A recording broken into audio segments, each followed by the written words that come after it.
So hello dear student, কেমন আছো? I hope প্রত্যেকে শুধু ভালো নয়, ভীষণ ভালো আছো। স্ক্রিনের ওপর কোন পরিমাপের ধারণা, এই চ্যাপ্টারে একটা কোশ্চেন দেখা যাচ্ছে, তাই না? সো এই কোশ্চেনটা আমরা ভালো করে প্রথমে পড়বো, বুঝবো, তারপর অঙ্কটা প্র্যাকটিস করব। কিন্তু তার আগে আমরা কি করব, চ্যানেলটা সাবস্ক্রাইব করে নেবো। ওকে, চলো দেখো কোশ্চেনটা কি বলেছে।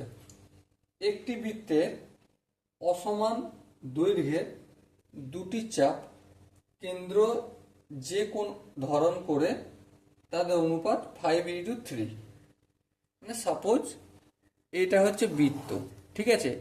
এর মধ্যে এখান থেকে এখান পর্যন্ত চাপ, আর এখান থেকে একটা চাপ, ঠিক আছে? এই চাপটাকে সাপোজ আমি 5x ধরছি, আর এই চাপটাকে আমি 3x ধরছি। এক্স কি? এক্স হচ্ছে আনুপাতিক ধ্রুবক। বেশ, দ্বিতীয় কোণটির মানে এই তো কেন্দ্র, এখান থেকে এখান পর্যন্ত এই যে কোণটা উৎপন্ন করেছে না, এই কোণটার ভ্যালু কত বলে দিচ্ছে? 45 ডিগ্রি। কত ডিগ্রি? 45 ডিগ্রি। তাহলে প্রথম কোণটির বৃত্তীয় মান কত? তাহলে দেখো এইখানটা কতটা বলে দিয়েছে আমাকে, 3x এর মান বলে দিয়েছে 45 ডিগ্রি। বেশ, তাহলে আমি 3x ইকুয়াল টু কি লিখবো? 45 ডিগ্রি লিখবো। হ্যাঁ, সো x সমান কি লিখবো? 45 ডিগ্রি/3। তার মানে কত হলো? 15 ডিগ্রি। তাহলে আনুপাতিক ধ্রুবক কত পেয়ে গেলাম আমি? 15 ডিগ্রি। তাহলে বৃহৎ কোণ 5x। হ্যাঁ, তাহলে বৃহৎ কোণটার মান যদি 5x হয়, তাহলে বৃহৎ কোণটার ভ্যালু কত? 5 × 15 ডিগ্রি। কত হবে? 5কে 15 দিয়ে গুণ করলে 75 ডিগ্রি।